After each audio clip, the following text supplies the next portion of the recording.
My name is Steve Smith. I'm an engineering tech teacher at Ragsdale High School. It's my first year here. I've taught marketing for 18 years and I've switched to engineering this year. A lot of the curriculum here has been PowerPoint, teach and test, and I want to get it as project-based as possible. My goal is to get students to put this down and pick these up and learn what's possible. We have 3 levels of engineering. In engineering 1, we're teaching them a lot of mechanical properties. I have them kicking field goals with using a box of junk and some popsicle sticks, and they have to kick that ball through that goal, and it takes them a couple of days, but they can do it. It's pretty amazing.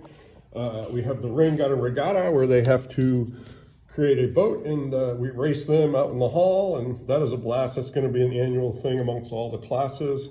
We made a totem pole. This is to teach tolerances, and we used our simple 3D printer, and students who made the best ones got to combine them together, and if they did their measurements right, they all fit.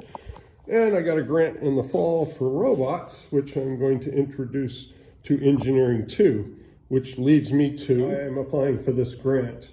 In Engineering 2, I'm going to introduce the robots, and we're going to build them and do what's possible, but it's fairly limited what they'll do. They do introduce motors and etc.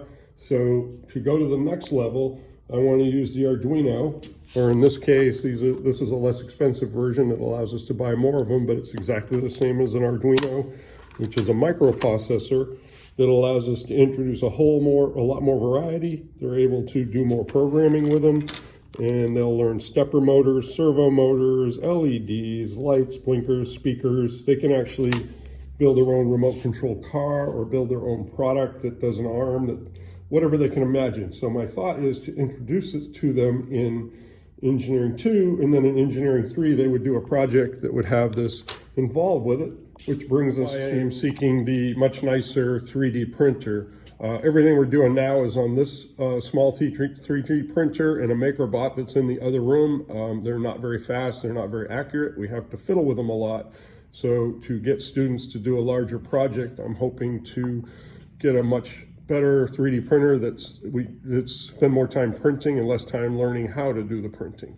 So the engagement I've had with this project-based learning, the field goals, the boats, the totem poles, has been phenomenal. The kids really enjoy it. It gets them up and out of their seats and gets them using their hands and their creativity rather than my creativity, which I absolutely love. But for the 3rd level, for Engineering 2, I want to introduce the Arduinos, but my real goal is for the 3rd level students to be building their own products. We talked about getting the community involved. I want to get some mentors to work with them. We happen to be blessed by being right across the street from a community college that has mechatronics and has students that could possibly come over and share their knowledge. I would love for Toshiba employees to be involved. I don't know if there's any local to here, but that would be amazing. But anyway, get each kid to do a project and take an entire semester and see what's possible when you take all of your knowledge and put it together into one project. So thanks for listening, and I look forward to hearing from you.